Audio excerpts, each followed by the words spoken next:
পর্যাপ্ত সরবরাহের পরও গুজব আর মজুতদারির কুফলে ফিলিং স্টেশনে লম্বা লাইন।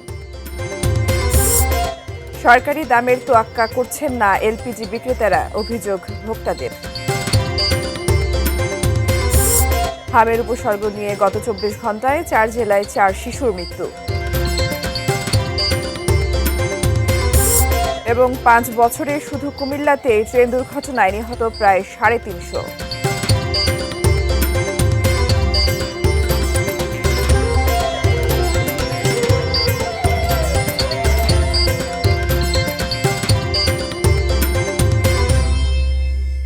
এটিএন নিউজ দেখছেন। আমন্ত্রণ জানাচ্ছি দেশের খবরের সঙ্গে আছি ফারহিন টুম্পা। এতক্ষণ নাসির সিনটেক্স গ্রুপের সৌজন্যে শিরোনামগুলো দেখছিলেন। বিস্তারিত শুরুতেই জ্বালানি প্রসঙ্গ। শুক্রবার ছুটির দিনেও দেশের বিভিন্ন স্থানে, বিশেষ করে রাজধানী ঢাকা ও এর আশপাশের পেট্রোল পাম্পগুলোতে মোটরসাইকেল সহ বিভিন্ন যানবাহনের দীর্ঘ লাইন দেখা গেছে। রোদ উপেক্ষা করে কয়েক ঘন্টা পর মিলছে কাঙ্ক্ষিত তেল। রাজধানীর বিভিন্ন ফিলিং স্টেশন ঘুরে বিস্তারিত জানাচ্ছেন তৌফিক হাসান তুহাদ। ইরান হরমুজ প্রণালী বন্ধ করে দেওয়ার পর থেকেই বিশ্ববাজারে জ্বালানি তেলে সরবরাহে বিঘ্ন দেখা দিয়েছে। এর প্রভাব পড়েছে দেশের জ্বালানি খাতেও। শুক্রবার সকালে তীব্র রোদে দীর্ঘ লাইনে দাঁড়িয়ে তেল নিতে বাড়তি ভোগান্তিতে পড়ছেন ক্রেতারা। পাশাপাশি অসাধু উপায়ে তেল মজুদের অভিযোগও করছেন তারা। আমরা বাঙালিও খারাপ, কারণ ওই গাড়িতে তেল নিলে না ভাই আবার যাচ্ছে, কেউ বিক্রি করে, কেউ স্টকে রেখে দেয়। আমি তো প্রতি শনিবারে তেল নেই ১,০০০ করে, আমি তো বিপদে পড়ছি বেশি। বাইক যাতে আছে, গাড়ি যাতে আছে, তাদের তেল লাগবে। তেলের জন্য এই যে ২ ঘন্টা ২.৫ ঘন্টা করে যে সময়টা লস হচ্ছে, এটা আমাদের জন্য খুবই একটা দুঃখজনক বিষয়। তেল তো আপনার লোড দিলে তো আর তেল লাগে না, একটা গাড়িতে লোড দিলে ১ সপ্তাহ চলতে পারি। অক্টেনেটার গ্যাস আছে, সেই গ্যাসটা ঘরের ভিতরে চুলা জ্বললে অবশ্যই টানতে পারে। ভোগান্তি আমাদের এখন বেশি সময় ধরে লাইনে দাঁড়ায় থাকতে হচ্ছে। রেজিস্ট্রেশনে রাত ১২টা পর্যন্ত আমরা অপেক্ষায় ছিলাম ওইখানে। ১২টা থেকে এখন প্রায় দুপুর ১২টা ৯ বাজে, তার মানে ওভারঅল ১২ ঘন্টা হয়ে গেছে। ১২ ঘন্টা লাগছে আমার এইখানে আসতে ওইখান থেকে। ফিলিং স্টেশন কর্তৃপক্ষ বলছে সরকারি নির্দেশনা অনুযায়ী তেল সরবরাহ করা হলেও অতিরিক্ত চাহিদার কারণে চাপ সামলাতে হিমশিম খেতে হচ্ছে তাদের। ৫০০ টাকার তেল তার টাঙ্কিতে ধরছে না, ২০০ টাকা বা ৩০০ টাকায় ভরে যাচ্ছে, তারপরে সে তেল নিচ্ছে।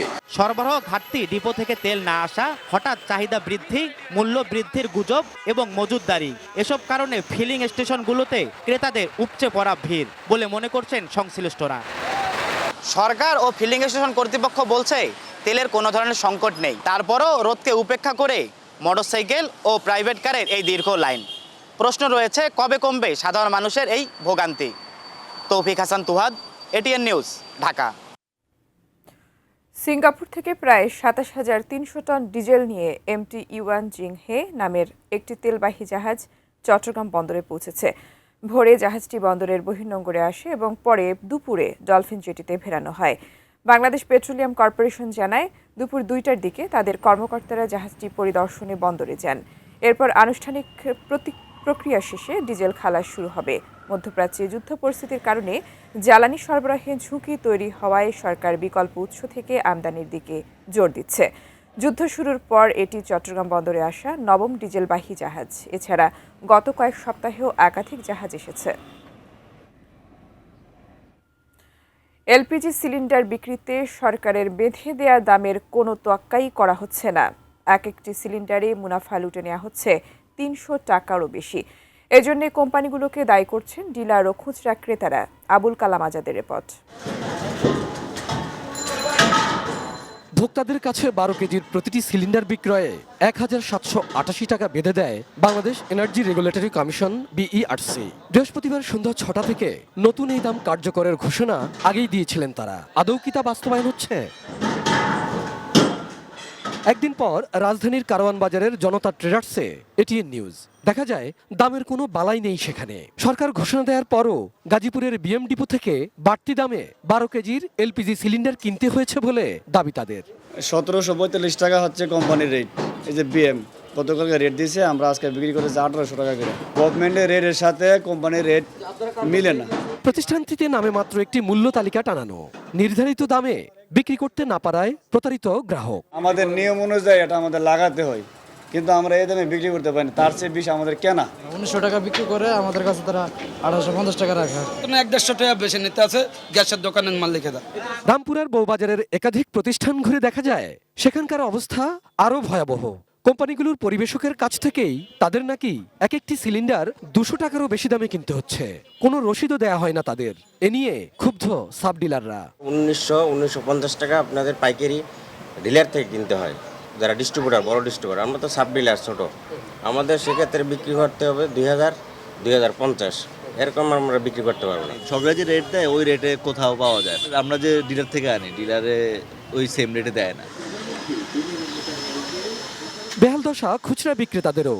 সংকট না থাকলেও দামের কারসাজির কারণে কয়েকদিন সিলিন্ডারই কেনেননি তাদের অনেকে। সরকারকে বেকায়দায় ফেলতেই কি তবে এলপিজি সিলিন্ডারের বাজারে অস্থিরতা? এমন প্রশ্ন যখন স্বাভাবিক, তখন আসল জায়গায় অভিযান চালানোর দাবি গ্রাহকের। আমার মতন একটা শ্রমজীবী মানুষ বা রিক্সা চালায় কিভাবে 2200 টাকা সিলিন্ডার কিনবো না 2000 টাকা সিলিন্ডার কিনবো? কোম্পানির সাথে কথা বলে, সরকার কথা বলতে পারে যে কোম্পানির সাথে, কোম্পানি কেন এদের সরকারি নির্ধারণ করছে, এদের সাব রিডিলার পর্যায়ে রেট দিয়ে দিছে, ডিস্ট্রিবিউটার কত বিক্রি করবে সেই রেটটাও দিয়ে দিছে, তারপরও তারা কেন বেশি নিচ্ছে? Abul Kalam Azad, ATN news, Dhaka. স্বাস্থ্য সংবাদ। সারা দেশে বেড়েছে হামে আক্রান্ত রোগীর সংখ্যা। হামের উপসর্গ নিয়ে গত 24 ঘন্টায় 4 জেলায় আরও 4টি শিশুর প্রাণ হারিয়েছে। কুষ্টিয়ায় হামে আক্রান্ত হয়ে 8 মাস বয়সী আফরান নামে এক শিশুর মৃত্যু হয়েছে। ভোর 6টায় কুষ্টিয়া মেডিকেল কলেজ হাসপাতালে চিকিৎসাধীন অবস্থায় মৃত্যু হয় তার। ময়মনসিংহ মেডিকেল কলেজ হাসপাতালে হামে আক্রান্ত রোগীর সংখ্যা এখনও উদ্বেগজনক। গত 24 ঘন্টায় নতুন করে ভর্তি হয়েছেন 9 রোগী এবং একই সময়ে আমির হামজা নামে এক শিশুর মৃত্যু হয়েছে। অন্যদিকে চাঁপাইনবাবগঞ্জ ও টাঙ্গাইলে আরও 2 শিশুর মৃত্যু হয়েছে। এদিকে গত 24 ঘন্টায় বরিশাল বিভাগের 5 জেলায় হামে নতুন করে 115 জন আক্রান্ত হয়েছে বলে জানিয়েছে বরিশাল বিভাগীয় স্বাস্থ্য অফিস। ঈদের রাতে কুমিল্লার পদুয়ার বাজারে সেই ট্রেন বাসের ভয়াবহ সংঘর্ষের কথা নিশ্চয়ই স্মরণে আছে। ট্রেনের সঙ্গে বাসের ভয়াবহ সংঘর্ষে নিভে যায় 12টি প্রাণ। সেই আর্তনাদ যেন আজও ভেসে আসে রেল লাইনের পাশ থেকে। আর সেই ঘটনায় মনে করিয়ে দেয় কুমিল্লার লেভেল ক্রসিংগুলো যেন এক একটি মৃত্যু ফাঁদ। কুমিল্লায় গত 5 বছরের ট্রেন দুর্ঘটনায় অন্তত 347 জনের মৃত্যু হয়েছে। কুমিল্লা প্রতিনিধি হুমায়ুন কবির জীবনের পাঠানো তথ্য ছবিতে ডেস্ক রিপোর্ট। কুমিল্লার লেভেল ক্রসিংগুলো দিন দিন যানবাহন ও পথচারীদের জন্য চরম ঝুঁকিপূর্ণ হয়ে উঠছে। রেল বিভাগের তথ্য মতে লাকসাম নোয়াখালী রেলপথে 22 কিলোমিটারে রয়েছে 14টি বৈধ ও 17টি অবৈধ ক্রসিং। লাকসাম চাঁদপুর রুটে 14 কিলোমিটারে 4টি বৈধ ও 13টি অবৈধ এবং ঢাকা চট্টগ্রাম রুটের কুমিল্লা অংশে রয়েছে 66টি বৈধ ও 74টি অবৈধ লেভেল ক্রসিং। এসব ক্রসিংয়ের বেশিরভাগেরই নেই গেট বা গেটম্যান, ফলে প্রতিদিনই ঝুঁকি নিয়ে পারাপার করছেন মানুষ। গত 5 বছরে ট্রেনে কাটা পড়া, ট্রেনের ধাক্কা কিংবা অসতর্ক পারাপারের সময় সংঘর্ষে কুমিল্লায় অন্তত 347 জনের মৃত্যু হয়েছে। আহত হয়েছেন হাজারেরও বেশি মানুষ। তবে অনেক ঘটনা থানায় লিপিবদ্ধ না হওয়ায় প্রকৃত সংখ্যা আর বেশি বলে ধারণা করা হচ্ছে। এই রোডে কোনো সিগন্যাল নাই, এরপরে লাইনম্যান নাই, সম্পূর্ণ অরক্ষিত অবস্থা পড়ে আছে। অহরহ প্রতিনিয়ত দুর্ঘটনার শিকার হচ্ছে মানুষ। নাইট গার্ড যাকে বলা হয় বা ফয়েসম্যান বলে আমরা আগে শুনতাম, এদেরকে যদি নিয়োগ করা হয় তাহলে ভালো হয় এবং এটা অনেক দুর্ঘটনার হাত থেকে রক্ষা করে। অটো চলে, সিএনজি চলে, বাস চলে, বহুত কিছু চলে, দারোয়ান নাই। পদুয়া ট্র্যাজেডির পরপরই ওভারপাস নির্মাণের জন্য স্থানীয় সংসদ সদস্য মনিরুল হক চৌধুরীর করুণ আকুতি এখনো কানে বাজে অনেকের। পদুয়ার বাজার ব্যারিকেড ম্যাডাম টাকা দিয়েছিল, লুট করে খেয়ে ফেলেছে আওয়ামী লীগ সরকারের সময়। এই ঢাকা চট্টগ্রাম মহাসড়কের জন্য 750 কোটি টাকা দিয়েছিল সাইফুর রহমান। আমার ঘুম যাওয়ার জোগাড় নাই, এই লাশ দেখতে দেখতে আমি বিদ্ধ হয়ে গেছি। রেলওয়ে কর্মকর্তারা বলছেন একাধিক বিভাগের মধ্যে সমন্বয়ের অভাবেই গেট নির্মাণে জটিলতা তৈরি হচ্ছে। অন্যদিকে স্থানীয় সরকার বিভাগের দাবি তারা গেট ও গেটম্যানের জন্য অবকাঠামো তৈরি করতে প্রস্তুত, প্রয়োজন শুধু রেলওয়ের সমন্বয়।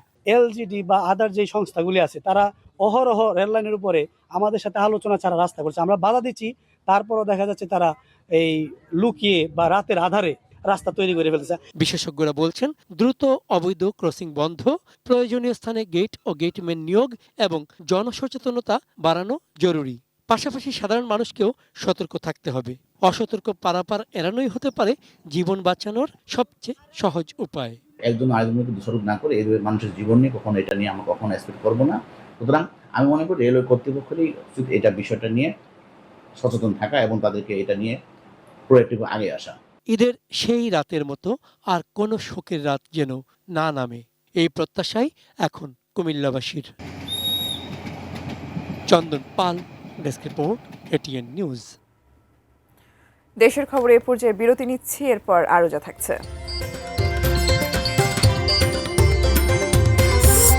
সিরাজগঞ্জের নলকায় ওভারব্রিজের নিচে বাসের ধাক্কা, নিহত ৩। চুয়াডাঙ্গার তাপমাত্রা 40 ডিগ্রি সেলসিয়াস ছুঁই।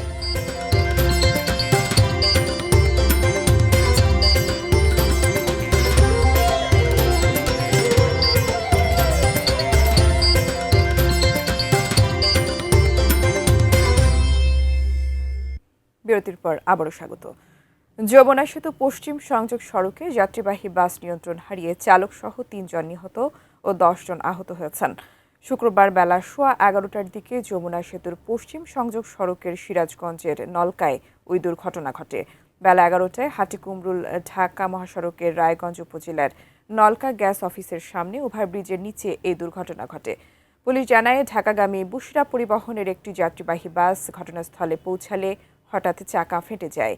এতে চালক নিয়ন্ত্রণ হারিয়ে ফেলে, রোড ডিভাইডার ওভারব্রিজের সঙ্গে জোরে ধাক্কা খেয়ে আটকে যায়। এতে ঘটনাস্থলেই বাসের চালক সহ 2 জনের মৃত্যু হয়। আহত 11 জনকে হাসপাতালে নেওয়ার পর আরও 1 জনের মৃত্যু হয়। দুর্ঘটনার পর কয়েক ঘন্টা ওই লেনে যান চলাচল বন্ধ ছিল। টানা তাপপ্রবাহে বিপর্যস্ত হয়ে উঠছে মানুষের স্বাভাবিক জীবনযাত্রা। আজ চুয়াডাঙ্গায় সর্বোচ্চ তাপমাত্রা রেকর্ড করা হয়েছে 39.7 ডিগ্রি সেলসিয়াস। বিস্তারিত জানিয়েছেন চুয়াডাঙ্গা প্রতিনিধি মোহাম্মদ মিঠুন। টানা 2 দিন যাবৎ চুয়াডাঙ্গা জেলাতে প্রচণ্ড পরিমাণের গরম অনুভূত হচ্ছে। আজকে দেশের সর্বোচ্চ তাপমাত্রা চুয়াডাঙ্গা জেলায় 39.7 ডিগ্রি সেলসিয়াস রেকর্ড করা হয়েছে। আমরা যেখানে দাঁড়িয়ে আছি চুয়াডাঙ্গা সদরের একেবারে প্রাণকেন্দ্রে, আমি দেখছেন যে সকাল থেকে আমরা দেখেছি যে পরিমাণের গরম অনুভূত হচ্ছে, তাতে করে সড়কে যে সমস্ত পরিবহনগুলো চলাচল করছে সেগুলো একেবারেই কম এবং সড়কের শুধুমাত্র যে সমস্ত ভ্যান চালক, ইজি বাইক চালক তারাই শুধুমাত্র এখানে চলাচল করছে। পাশাপাশি আমরা দেখেছি যে সমস্ত এই ভ্যান চালক তারা কিন্তু অনেকটা যাত্রী পাচ্ছে না, কারণ এই গরমের সময় সাধারণ মানুষ কিন্তু ঘর থেকে বের হচ্ছে না একেবারে প্রয়োজন ছাড়া। আমরা ইতিমধ্যেই আবহাওয়া অফিসে কথা বলেছি, তিনি কিন্তু জানিয়েছেন যে চুয়াডাঙ্গা জেলায় গতকালকে তাপমাত্রা রেকর্ড করা হয়েছিল 38.5 ডিগ্রি সেলসিয়াস। আজকে বিকাল 3টার সময় চুয়াডাঙ্গা জেলায় তাপমাত্রা রেকর্ড করা হয়েছে 39.7 ডিগ্রি সেলসিয়াস। এই সময় বাতাসের আর্দ্রতা ছিল 31%।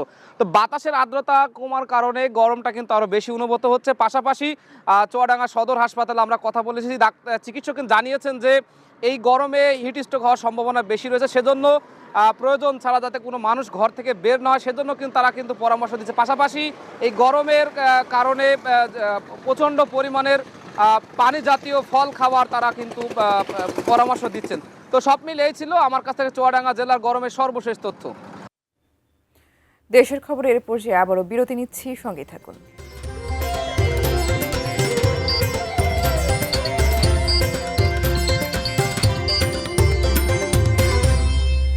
বিরতির পর আবারও স্বাগত দেশের খবরে। স্থানীয় সরকার প্রতিমন্ত্রী মীর শাহে আলম বলেছেন, গত 17 বছর ধরে শুধু উন্নয়নের বুলি শোনা গেছে, বাস্তবে কোনো দৃশ্যমান উন্নয়ন হয়নি। মাঠ পর্যায়ে কাজ করতে গিয়ে এখন সেই বাস্তব চিত্র পরিষ্কারভাবে ধরা পড়ছে। সকালে টাঙ্গাইল সদর উপজেলার মাহমুদুল হাসান চাঁদবাজার পরিদর্শন করে তিনি এসব কথা বলেন। করতে গিয়ে যেটা দেখছি আসলে উন্নয়নের শুধু বুলি হয়েছে, কোনো উন্নয়ন হয়নি।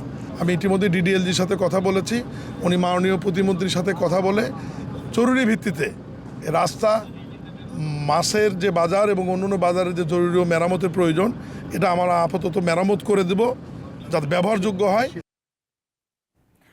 শেষ করার আগে দেখব বাংলার বুনো ফুলের রূপ। এই বসন্তে শুভ্রতা ও সুঘ্রাণ ছড়াচ্ছে ভাঁট ফুল, অঞ্চলভেদে বনজুই বা ঘেটু ফুল নামেও পরিচিত। গোপালগঞ্জে জেলা সড়কের 2 পাশ জুড়ে তাদের সৌন্দর্যের সমাবেশ। অযত্নে আর অনাদরে বেড়ে ওঠা ফুলের গাছের সৌন্দর্যে চোখ জুড়োয় পথিকের। নগরায়নের আগ্রাসনে হুমকির মুখে এই বুনো ওষুধি ফুল গাছ। গোপালগঞ্জ প্রতিনিধি সজীব বিশ্বাসের তথ্য ছবি নিয়ে ডেস্ক রিপোর্ট। ফুলের কানে ভ্রমর এসে চুপি চুপি বলে যায়। বাংলার নদ নদী ভাটফুল, ঘুঙুরের মতো তার কেঁদেছিল পায়। জীবনানন্দের কবিতার যে ফুল বেহুলার পায়ে ঘুঙুর হয়েছিল তার নাম ভাটফুল। তাকে পাওয়া যায় বিভূতিভূষণ বন্দ্যোপাধ্যায়ের অমর সৃষ্টি পথের পাঁচালীতেও। পথের ধারে অনাদরে বেড়ে ওঠা ফুল, তবু তার কদর বহু কবি লেখকের সৃষ্টিতে। সাদার মাঝে হালকা বেগুনি আভার এই বুনো ফুল রং, রূপ আর সুরভি বিলিয়ে যায় গ্রাম বাংলার পথে প্রান্তরে। সংস্কৃতিতে বলা হয় ঘণ্টাকর্ণ। বসন্তের আগমনে পলাশ শিমুলের সঙ্গে পাল্লা দিয়ে ফুটেছে ভাট। সাধারণত 2 থেকে 4 মিটার লম্বা হয় গাছ। বসন্ত থেকে গ্রীষ্ম অবধি এ ফুল ফোটে। ঘণ্টাকর্ণ পূজা বা ভাটি পূজার মূল উপকরণ ভাটফুল। লোকবিশ্বাস মতে বসন্তের দেবী শীতলার পূজা করা হয় বসন্ত রোগ মুক্তি পেতে। গ্রামের রাস্তার দুপাশে সচরাচর দেখা গেলেও এখন তা কমে আসছে। এই ফুলটা যখন ফোটে সকালবেলা এই একটা মৃদু সুবাস ছাড়ে, হ্যাঁ, যেটা বাজারের নামি দামি যে ফুল আছে সেই ফুলের তুলনায় বেশি সুবাস ছড়ায়। ভাটি ফুল আছে, সেটার যে সুন্দর একটা গন্ধ আছে এবং আরও অনেক গুণাবলী আছে, এইটা কিন্তু আমরা আসলে দেখি না। তো আমাদের আসলে সবার উচিত এই ফুলগুলোকে সংরক্ষণ করা। এই ফুলটাকে আমরা যদি আমাদের বিশ্ববিদ্যালয়ের প্রাঙ্গণ অথবা আমাদের বাড়ির ফুল বাগানে রোপণ করি, তাহলে এই ফুলটা বিলীন হওয়া থেকে রক্ষা পাবে। ভেষজ গুণেও অসাধারণ। গাছের পাতা, মূল, ফুল কৃমি, চর্মরোগ, পেটের পীড়া ও জ্বরের ঘরোয়া ভেষজ ওষুধ। হেলথ কেয়ার সিস্টেমে কিন্তু এই বনজুইটাকে ব্যবহার করা হয়। এর বিভিন্ন উপকারিতা আছে। এটা আমাদের যেমন এই উদ্ভিদটা সেকেন্ডারি মেটাবোলাইটস তৈরি করে। তুনাজিনা তনু, ডেস্ক রিপোর্ট, ETN নিউজ। শেষ করব দেশের খবর, তার আগে নাসরিন সিনট্যাক্স গ্রুপের সৌজন্যে শিরোনামগুলো জানাবো আরও একবার। পর্যাপ্ত সরবরাহের পরও গুজব আর মজুতদারি কুফলে ফিলিং স্টেশনে লম্বা লাইন। সরকারি দামের তোয়াক্কা করছেন না এলপিজি বিক্রেতারা, অভিযোগ ভোক্তাদের। হামের উপসর্গ নিয়ে গত 24 ঘন্টায় 4 জেলায় 4 শিশুর মৃত্যু। 5 বছরে শুধু কুমিল্লাতেই ট্রেন দুর্ঘটনায় নিহত প্রায় 350। সিরাজগঞ্জের নলকায় ওভারব্রিজের নিচে বাসের ধাক্কা, নিহত 3। এবং চুয়াডাঙ্গার তাপমাত্রা 40 ডিগ্রি সেলসিয়াস ছুঁই।